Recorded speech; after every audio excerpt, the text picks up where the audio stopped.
Quick audio test. Hello, hello. Can you all hear me? Hello, hello, everybody. Audio test 1, 2, 3. I can hear you, Victor. Fantastic. I can hear you too. Nice to see you. For everyone, let's give everyone a few minutes to enter. And yeah, we'll get started.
All right. Thank you everyone for your patience. We'll give 2 more minutes and then we'll get started.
All right, let's get started. I'm sure more people will join as the spaces continue.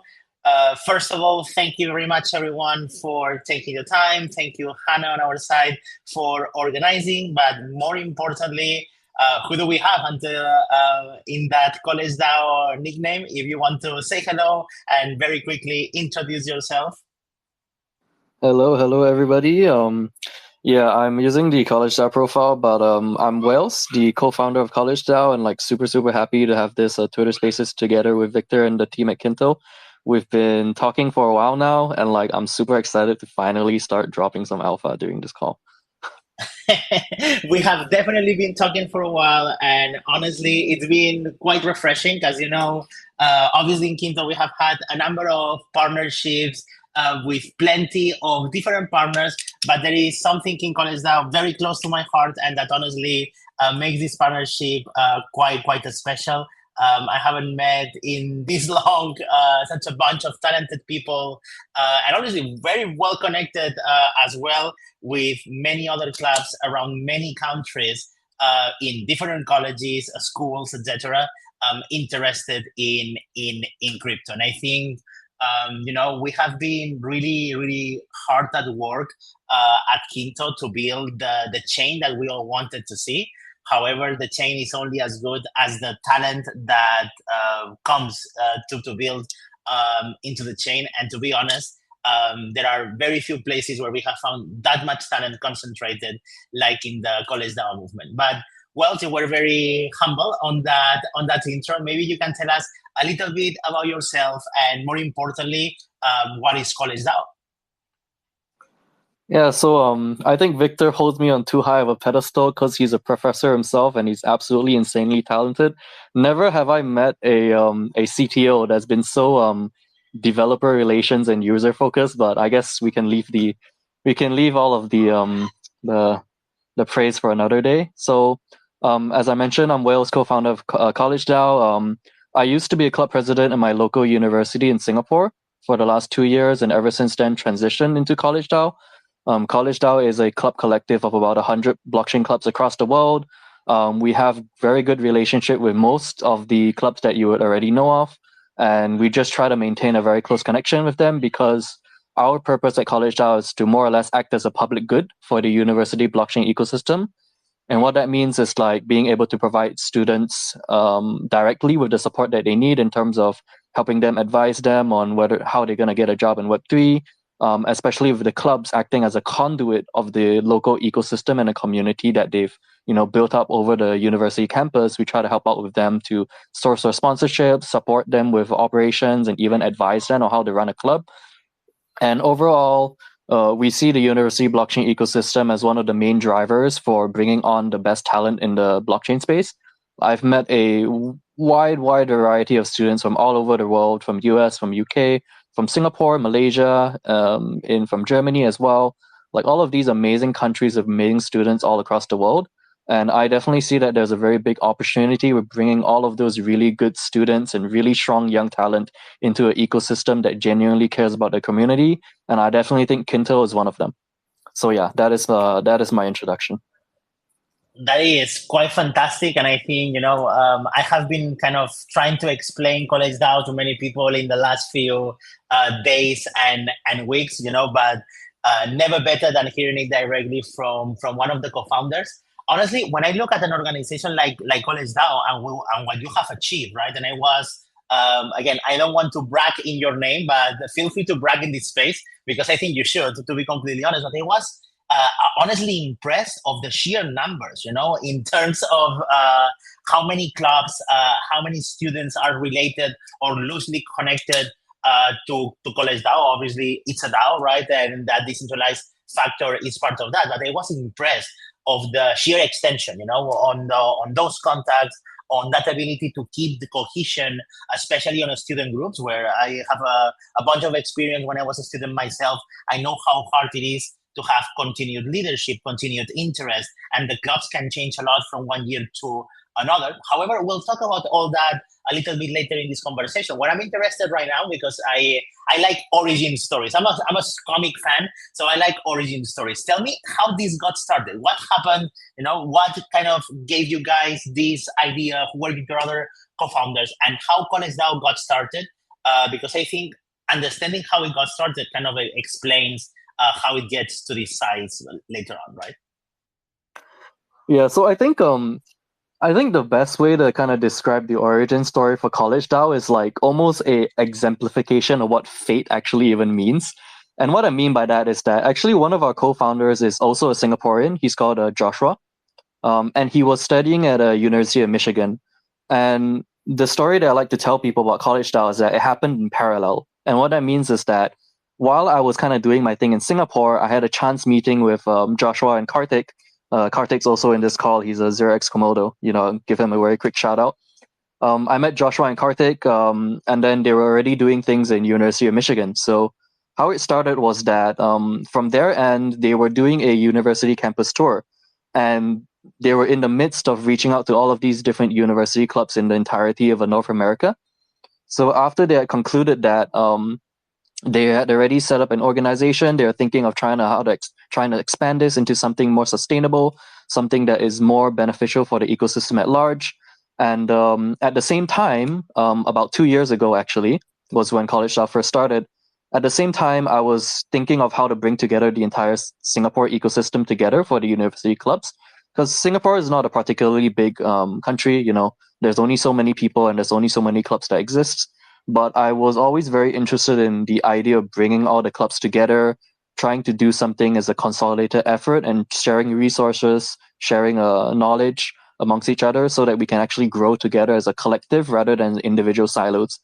And I'm sure a lot of you, if you've done any community, if you have been any community, you would know that a lot of communities kind of exist in silos at the moment. And even though, and especially in Web3, like we try to make sure that everyone is collaborative, everyone's partnering with each other, and everyone has mutual benefits.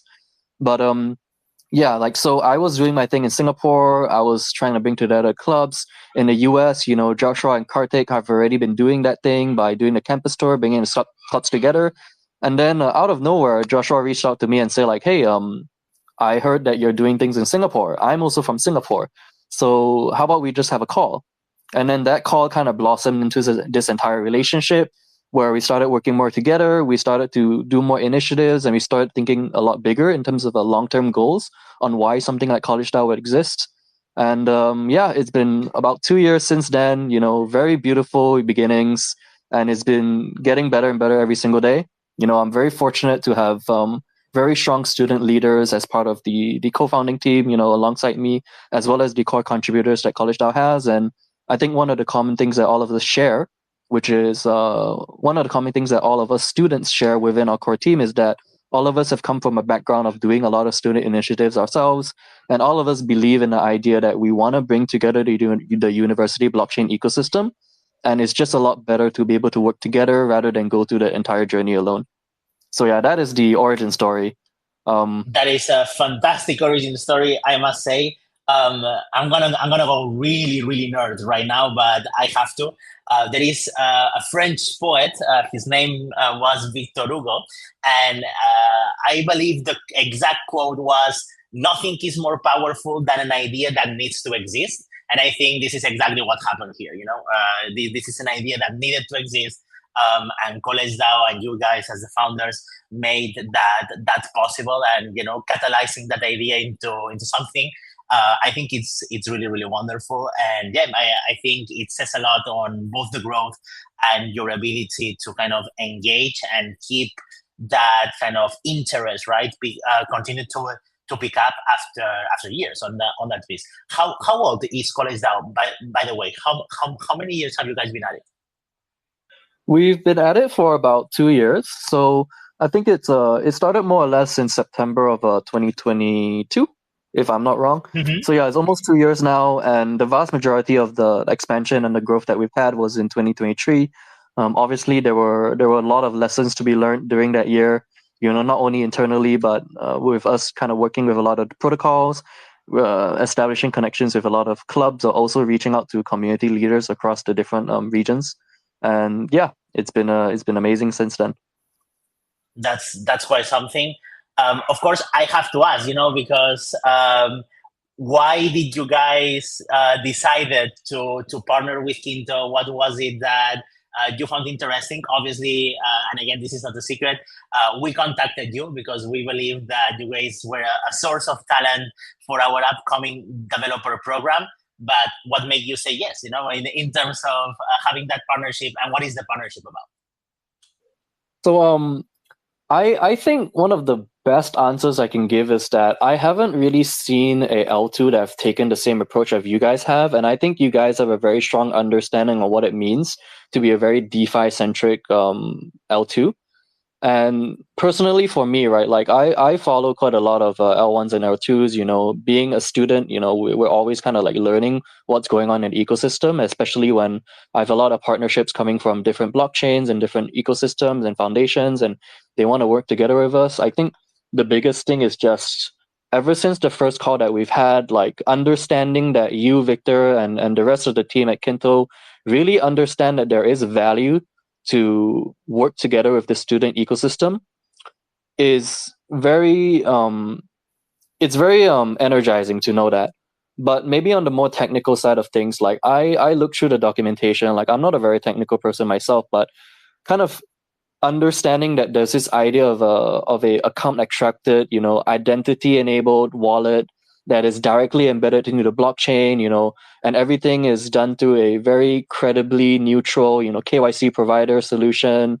And also talking, you know, with Kinto, talking together with Kinto and especially Victor, you know, hearing all of the ideas and all of the developments and all of the hard work that he's put into making sure that the developer experience, the user experience, everything around using Kinto is as smooth and easy as possible. You know, that is something that you won't really get when you look through the public documentation, but these are the kind of things that you will look out for, especially when you want to find a really good project to work with. So yeah, like I think all in all, you know, I was told about Kinto from a friend of mine, and Victor and the rest of the Kinto team would probably be like smiling a little bit because they know who exactly I'm referring to. And they've been a close friend of mine for a while now. One of the very first friends I've ever had in blockchain, and I trust their opinion. And after digging a lot more into it, like understanding more about the entire thing that Kinto is pushing for, the entire mission of bringing together everybody and understanding all of the technicalities along the way, like these are the things that kind of motivate me a lot into trying to form an official partnership. So yeah, that is my answer actually. Wow. Sorry, I was busy removing the tears from my eyes. That was beautiful. Thank you for that. We appreciate it a lot. And honestly, I do believe that Kinto is a especially good place for all of those reasons, right?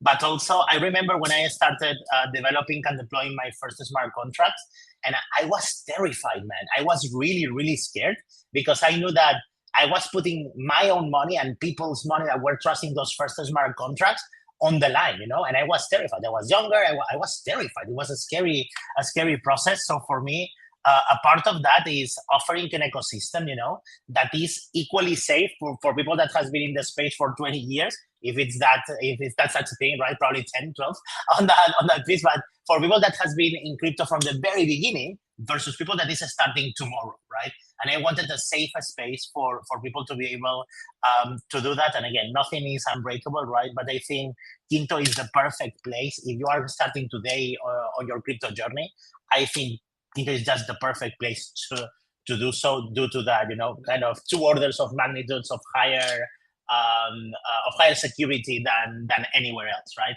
And on top of that, if you want to learn about the construction, this is your place. If you want to learn about blobs, about the scalability, this is your place. If you want to build, applications that are more financially minded, this is your place, right? So there is a lot of reasons, but I think that secure space is kind of the first premise because nothing else matters, right? Without that secure space, if you like. You mentioned one thing that is, I think, it's really interesting, right? And is there is so much young people currently interested in crypto. Obviously, CollegeDAO is an example of that.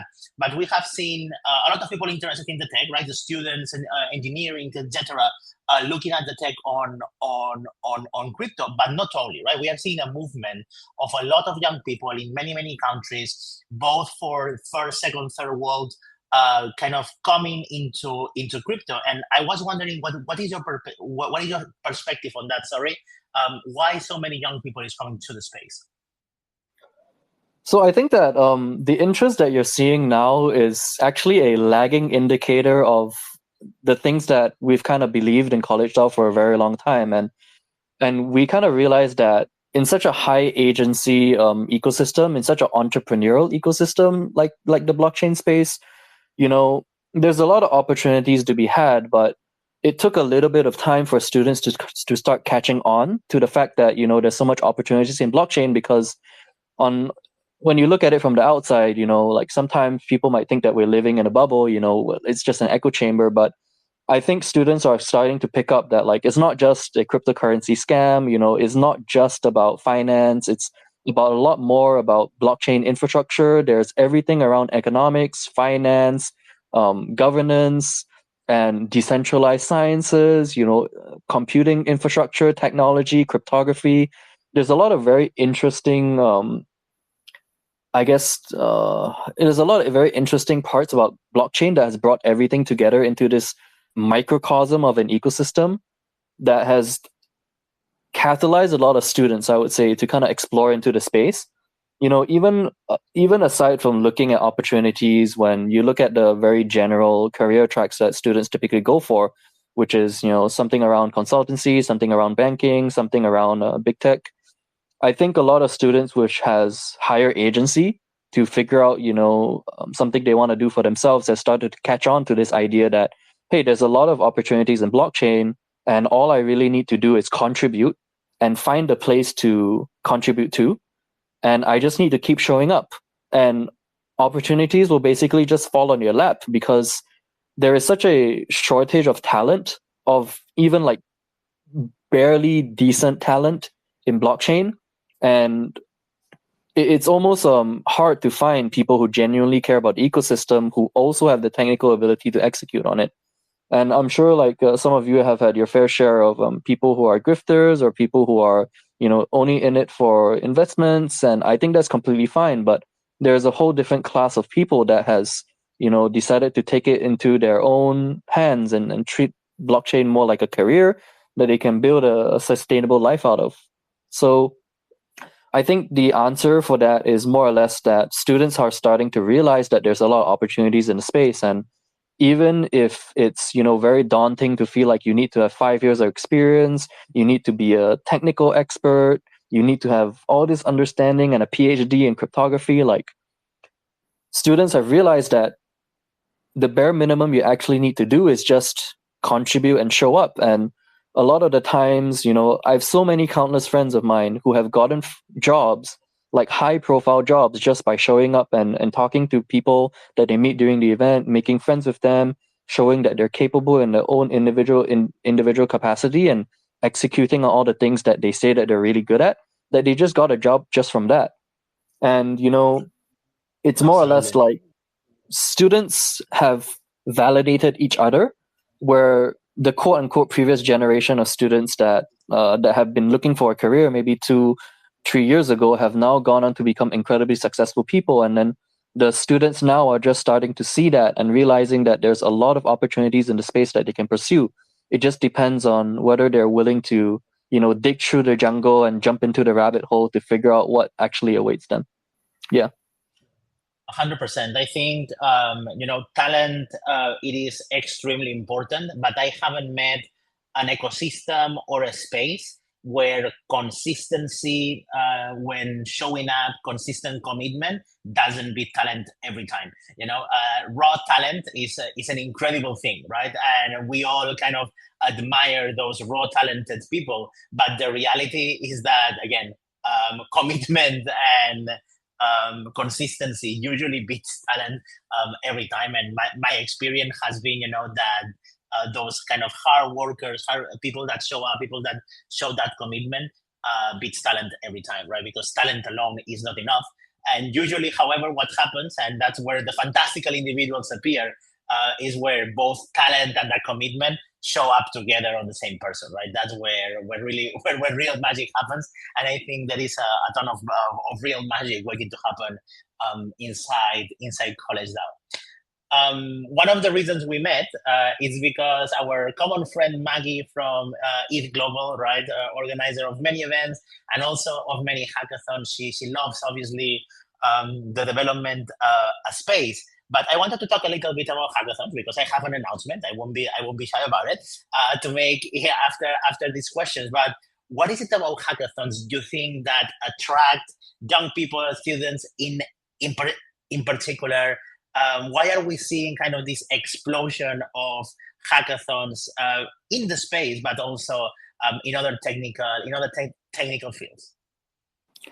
I think this is actually like a perfect segue from the previous, question that you asked about what is it that, has gotten so much young talent interested in blockchain. And it's actually very simple. Like if you tell a student that they can travel across the world multiple times in a year, they get to go to a conference to advance their career and network with people. They get to explore what the country is like. They get to basically be like half a tourist. And alongside that, if they participate in a hackathon, or they participate in some kind of hacker house during those conference activations, they get to earn 5,000, 10,000, 20,000 out of that trip.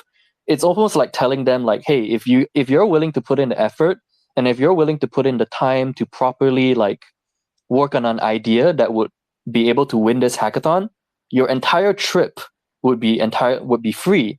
And I think the best thing about that is that there's a lot of organizations and protocols and foundations that are sponsoring or even just directly telling students or people who are very talented hackers like, hey, I'm willing to cover your flight. I'm willing to cover your stay. I want you to hack on a hackathon and I also want you to win so you can take the money yourself. And it's almost very interesting because like in some way it sounds like it doesn't make sense, but like in order to incubate a lot of these talents, like you have to let them understand that there's something that they can gain out of it. And the thing about hackathons, especially about learning on the job, which is basically going to all of these different conferences, showing up, and making the effort to contribute where you can. Everything comes together in the sense that like hackathons are the ultimate place where more technically minded students or more technically minded developers are able to come together and work on an interesting project. But through that, it not only allows them to understand a little bit about the culture of the entire blockchain ecosystem, it lets them be able to interact with people within the industry, let them understand what's actually going on, maybe directly related to what they're building on a project that they're building for, or maybe just in the general ecosystem itself.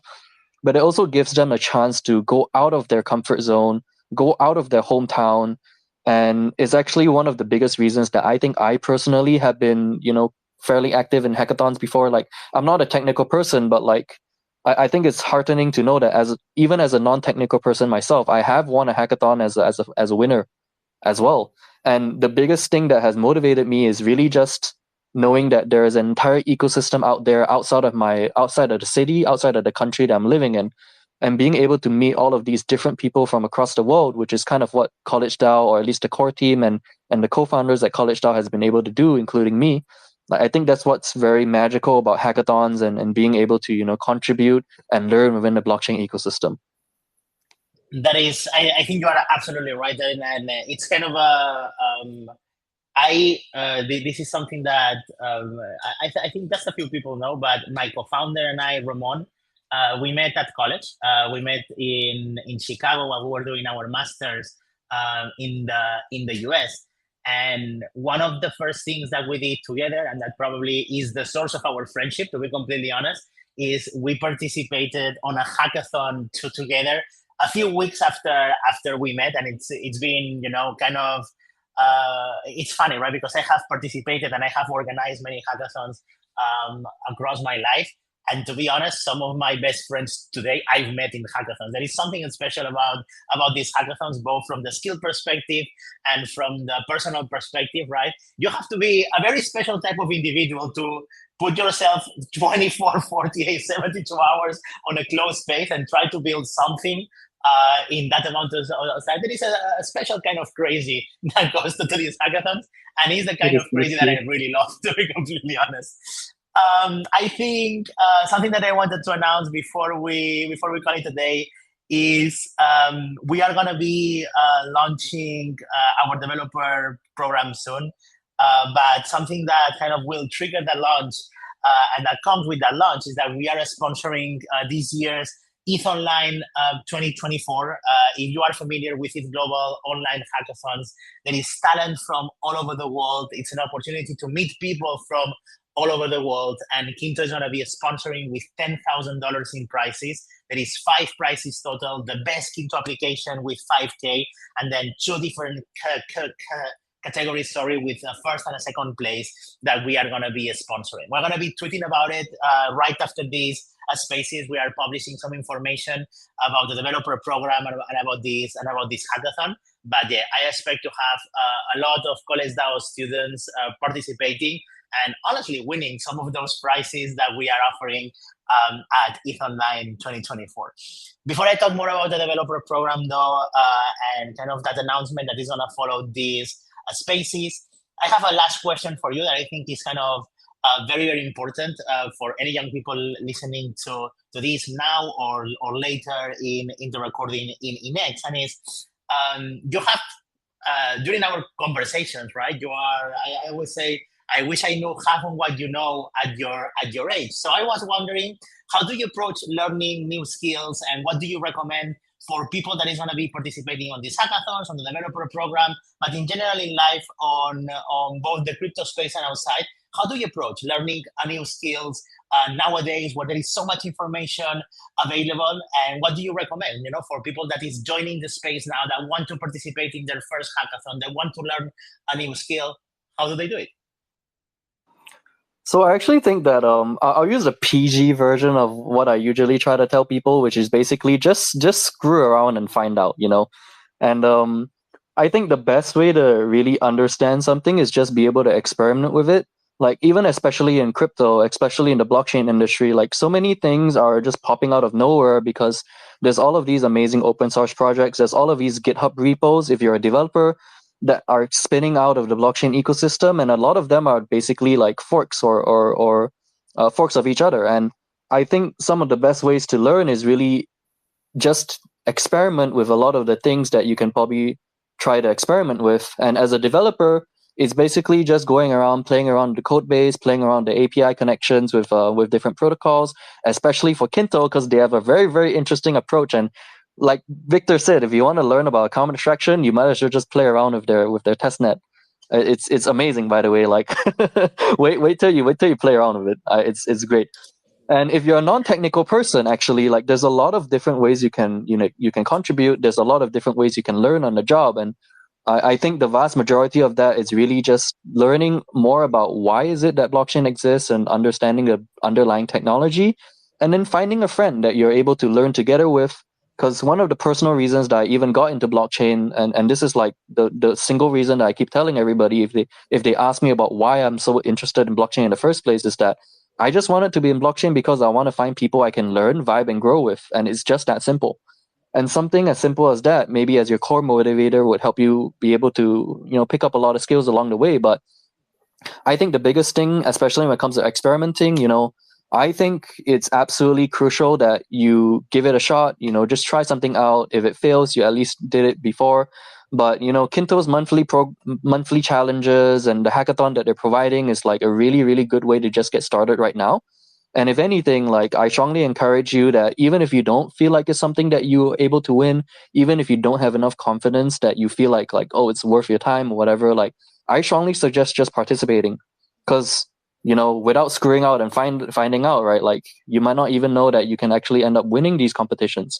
And surprisingly, more often than not, the people that show up usually ends up winning a lot more than they imagined. Yeah. Absolutely, right. And I think one of the things that I consistently see on hackathon winners is the absolute shock of what we won. How? It's like we were lost half of the That is, time. We weren't. that's so true. We started knowing anything. And I is that surprise of we won. What happened? On that base. It is quite amazing. And honestly, every hackathon I won, I always have that same feeling of I won. I did nothing. I learned nothing. How did I win, right? But I think people kind of underestimate themselves and overestimate the difficulty of learning a new skill and what you can do in that space of a couple of days. So yeah, Yeah. I think. If you Sorry. don't mind me adding, right? Like, I actually just want to make a very quick shill, and I would say that like the vast majority of hackathon conferences that has ever existed in the blockchain space ever since the start, the vast majority of them, there has always been a student finalist or a student winner. Just let that sink in. That's all I wanted to add. And I absolutely agree. And I think it comes from that place of thinking out of the box. One of the beautiful things of not knowing anything when you start something or knowing very little is that you also don't know where the line is supposed to be. You don't know where you are supposed to, how far can you go, what things are possible and what not. And usually, because of that lack of boundaries, you actually ended up outside of them. And I think that's beautiful. I think it says a lot on established science, established engineering, established a school of thoughts, and what you can do whenever you don't know that the line is there. The likely thing that you will do is that you will end up crossing. Maybe you fall, maybe you find the wall, but you will cross those lines and you will find the spaces that were not discovered before. And I think that's one of the things that is beautiful about hackathons, and is that experimentation is free, right? In a hackathon environment, and pushing those boundaries have no consequences, right? And I think no negative ones. I mean, you have plenty of positive ones, but no negative ones. No, I think you are absolutely right. Obviously, I want to respect everyone's times, and we are already every time we speak, we always go 5-10 minutes over the limit. I think today is not going to be an exception to our usual conversation. I used to joke that this is because I am a Spaniard and I talk too much, but today it was all you, my friend. So I'm going to blame this one on you. I'm sorry. Neutral. With this said, this time it was absolutely you. It was absolutely you. But no, I wanted kind of to put that last shield. Stay tuned to our X and our Discord.